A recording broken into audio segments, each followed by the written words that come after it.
436 മനുഷ്യരെ കൊലപ്പെടുത്തിയതിന്റെ പേരിൽ കുപ്രസിദ്ധി ആർജിച്ച ഒരു പെൺകടുവ. 19-ാം നൂറ്റാണ്ടിൽ ഇന്ത്യയുടെയും നേപ്പാളിന്റെയും പേടി സ്വപ്നമായിരുന്ന ഒരു നരഭോജിയുടെ പേരാണ് ചമ്പാവത് കടുവ. 200 പേരെ കൊന്നതിന് നേപ്പാളിൽ നിന്ന് നാടുകടത്തപ്പെട്ട് ഇന്ത്യയിലെത്തിയ അവൾ പിന്നെയും മനുഷ്യരെ കൊന്നുകൊണ്ടേയിരുന്നു. എപ്പോൾ വേണമെങ്കിലും ആക്രമണം ഉണ്ടാകാമെന്ന ഭീതിയിൽ ഒരു നാടിനെ മുഴുവൻ വിറപ്പിച്ചു നിർത്തിയ ചമ്പാവത് കടുവയുടെ കഥയാണ് ഇന്ന് പറയുന്നത്. 19-ാം നൂറ്റാണ്ടിന്റെ അവസാന കാലഘട്ടം. ഉത്തരാഖണ്ഡിലെ ചമ്പാരത് ജില്ല ഒരു കാലത്ത് ചന്ദ് രാജവംശത്തിലെ ഭരണാധികാരികളുടെ തലസ്ഥാനമായിരുന്ന സ്ഥലം. പ്രകൃതിയും മനുഷ്യനും ഒരുപോലെ സുന്ദരമാക്കിയ നാട് എന്ന് വേണം ചമ്പാവത്തിനെ വിശേഷിപ്പിക്കാൻ. പുരാതന ക്ഷേത്രങ്ങളും കൊത്തുപണികളും കൊണ്ട് സമ്പന്നമായ ഭൂമി. എന്നാൽ ഇന്ന് അത് അറിയപ്പെടുന്നത് ഈ രീതിയിലൊന്നുമല്ല, മറിച്ച് ഒരു നരഭോജിയായ കടുവയുടെ പേരിലാണ്. ഇന്ത്യയിലും നേപ്പാളിലും പടർന്നു കയറിയ ആ ഭീതിയുടെ പേരാണ് ചമ്പാവത് കടുവ. നേപ്പാളിലെ ഏതോ കാട്ടിലാണ് ചമ്പാവത് എന്ന പെൺകടുവ ജനിച്ചത്. വളരും തോറും അവൾ ആ കാട്ടിൽ സ്വൈര്യവിഹാരം നടത്തിക്കൊണ്ടേയിരുന്നു. കുന്നിൻ ചെരുവുകളിലൂടെയായിരുന്നു അവളുടെ ജീവിതം. ആ കാടിന്റെ സമീപം മനുഷ്യവാസവും കുറവായിരുന്നു. എന്നാൽ മലയോര മേഖലകളിലേക്ക് വരുന്ന മനുഷ്യരെ അവൾ ഓരോന്നായി കൊലപ്പെടുത്തിക്കൊണ്ടേയിരുന്നു. അതായിരുന്നു തുടക്കം. മനുഷ്യന് നേരെ നടക്കുന്ന വന്യജീവി ആക്രമണങ്ങൾ അവിടെ സ്ഥിരമായതുകൊണ്ട് തന്നെ ആദ്യമൊക്കെ അവളുടെ ആക്രമണങ്ങളെ അധികൃതർ കാര്യമാക്കിയതേയില്ല. വൈകാതെ തന്നെ ഭീകരവാഴ്ചയിലേക്ക് കാര്യങ്ങൾ എത്തിച്ചേർന്നു. 200 പേരെയാണ് അവൾ നിർദാക്ഷിണ്യം കൊന്നുതള്ളിയത്. ഇതോടെ അധികൃതർക്ക് മേൽ സമ്മർദ്ദമുണ്ടായി. ഉടനെ വേണ്ട നടപടി സ്വീകരിക്കാൻ നേപ്പാൾ സൈന്യത്തോട് ആവശ്യപ്പെട്ടു. കടുവയെ കൊല്ലുക എന്നായിരുന്നു അവരുടെ മുന്നിലെ ഏക വഴി. കുന്നും കാടും നന്നായി അറിയാമായിരുന്ന സൈനികർക്ക് പക്ഷേ അവളെ വകവരുത്താൻ സാധിച്ചതേയില്ല. അതിനായി അവർ നടത്തിയ ശ്രമങ്ങളൊക്കെ വിഫലമായി. വിദഗ്ധരായ വേട്ടക്കാർ അവൾക്ക് വേണ്ടി വല വിരിച്ചു. അവരുടെ തോക്കിന്റെ മുനയിൽ നിന്നും അവൾ എങ്ങോട്ടോ ഓടി രക്ഷപ്പെട്ടു. അവളെ കൊല്ലുക എന്നത് അത്ര എളുപ്പമല്ലെന്ന് അവർക്ക് മനസ്സിലായി. പിന്നീട് ഗ്രാമവാസികളുടെ സഹായത്തോടെ നേപ്പാൾ സൈനികർ ചേർന്ന് നേപ്പാളിന്റെയും ഇന്ത്യയുടെയും അതിർത്തിയായ ശാരദ നദിയിലേക്ക് അവളെ തള്ളിയിട്ടു. അവൾ ആ നദി കടക്കുന്നത് കണ്ട് അവർ ആശ്വസിച്ചു. ശാരദ നദിയുടെ കുളിരിന്റെ അറ്റത്തേക്ക് അവൾ നീന്തി കയറി. അങ്ങനെയാണ് നേപ്പാളിൽ നിന്ന് ഇന്ത്യയിലേക്ക് അവൾ നാടുകടത്തപ്പെട്ടത്. ഇന്ത്യ നേപ്പാൾ അതിർത്തിയിലെ കുമയൂൺ കുന്നുകളിൽ അവൾ സ്ഥിരതാമസമാക്കി. ഇടവേളയ്ക്ക് ശേഷം അവൾ വീണ്ടും കൊലവെറി ആരംഭിച്ചു. ചമ്പാവത് ജില്ലയിലെ ഗ്രാമങ്ങളിൽ ഭീതി പടരാൻ തുടങ്ങി. നേപ്പാളിൽ നിന്ന് വ്യത്യസ്തമായി പുതിയ രീതിയിലാണ് അവൾ കൊലപാതകം ആസൂത്രണം ചെയ്തത്.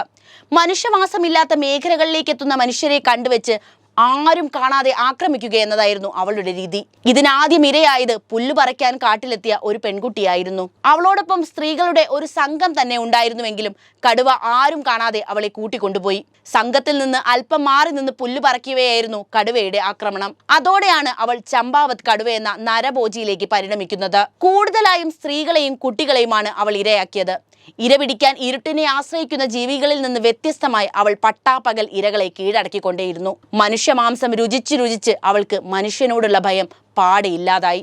അന്ന് ഇന്ത്യ ഭരിച്ചിരുന്നത് ബ്രിട്ടീഷുകാരാണ്. ചമ്പാവത് കടുവയുടെ കഥ അങ്ങനെ അധികൃതരുടെ കാതുകളിലെത്തി.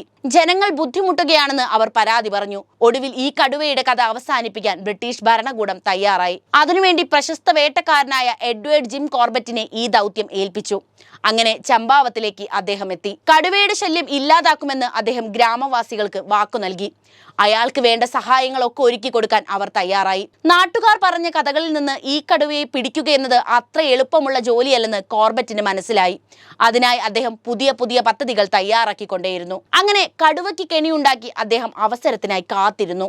1907 ഒരു ദിവസം അദ്ദേഹത്തിന്റെ ശ്രമങ്ങൾ ഫലം കണ്ടു. ഗ്രാമത്തിലെ ഒരു പെൺകുട്ടിയെ ആക്രമിച്ച് തിരികെ കാട്ടിലേക്ക് പോയ ആ നരഭോജി കടുവയെ അദ്ദേഹം പിന്തുടർന്നു. ഒടുവിൽ അയാൾ അവൾക്ക് സമീപമെത്തി. അവളെ കണ്ടാൽ ഭയന്ന് വിറയ്ക്കുന്ന മനുഷ്യനെ മാത്രം കണ്ടു ശീലിച്ച അവളുടെ കണ്ണിന്റെ മുന്നിൽ ധൈര്യശാലിയായ അയാളെ അവൾ പകയോടെ നോക്കി. അവൾ ഗർജിച്ചു. ആ സമയം കോർബറ്റ് തന്റെ കൈവശമുണ്ടായിരുന്ന ആയുധങ്ങളെടുത്ത് അവളെ ആക്രമിക്കാൻ തുടങ്ങി. അവൾ പിടഞ്ഞു പിറകിലേക്ക് പോയി. പിന്നീട് അവിടെ നടന്നത് വലിയ സംഘട്ടനമായിരുന്നു. ഒടുവിൽ മനുഷ്യൻ തന്നെ ജയിച്ചു. അതോടെ ആ കടുവയുടെ ഭീകരവാഴ്ച എന്നേക്കുമായി അവസാനിച്ചു. മരിക്കുമ്പോൾ അവളുടെ പ്രായം 12 വയസ്സ്.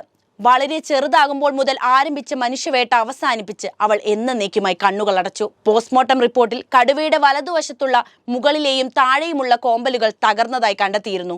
അതുകൊണ്ടാണ് കടുവയ്ക്ക് സ്വാഭാവികമായ ഇരകളെ വേട്ടയാടാൻ കഴിയാതെ പോയത്. അതാണ് അവൾ മനുഷ്യരെ ഇരകളാക്കി തുടങ്ങിയത്. ഈ സംഭവത്തോടെ കോർബറ്റിന് രാജ്യത്തിന്റെ വിവിധ ഇടങ്ങളിൽ നിന്ന് അഭിനന്ദന പ്രവാഹമുണ്ടായിരുന്നു. അയാളിലെ വേട്ടക്കാരനെ ലോകം അംഗീകരിച്ചു. പക്ഷേ കോർബറ്റിന്റെ ജീവിതത്തെ പിടിച്ചുലച്ച സംഭവമാണ് ചമ്പാവത് കടുവയുടെ മരണമെന്നാണ് അദ്ദേഹം പിന്നീട് പറഞ്ഞത്. ഒരു വേട്ടക്കാരനിൽ നിന്ന് മൃഗസ്നേഹിയിലേക്ക് അയാളെ ആ സംഭവം മാറ്റിമറിച്ചു. വന്യജീവികളുടെ ആവാസ വ്യവസ്ഥ തകർക്കുന്ന മനുഷ്യന്റെ ഇടപെടലുകളെ അദ്ദേഹം ശക്തമായി എതിർത്തു. വന്യജീവികളുടെ സംരക്ഷണത്തിനു വേണ്ടി തന്റെ ജീവിതം അദ്ദേഹം ഒഴിച്ചുവെച്ചു. ഇതുമായി ബന്ധപ്പെട്ട് അദ്ദേഹം പുസ്തകങ്ങൾ എഴുതി. മാൻ ഈറ്റർ ഓഫ് കുമൂൺ എന്ന തന്റെ പുസ്തകത്തിലാണ് കോർബറ്റ് ചമ്പാവത് കടുവയുടെ ചരിത്രം മുഴുവൻ രേഖപ്പെടുത്തിയിട്ടുള്ളത്. പിന്നീട് 20ഓളം ഭാഷകളിലേക്ക് കോർബറ്റിന്റെ ഈ പുസ്തകം വിവർത്തനം ചെയ്യപ്പെട്ടു.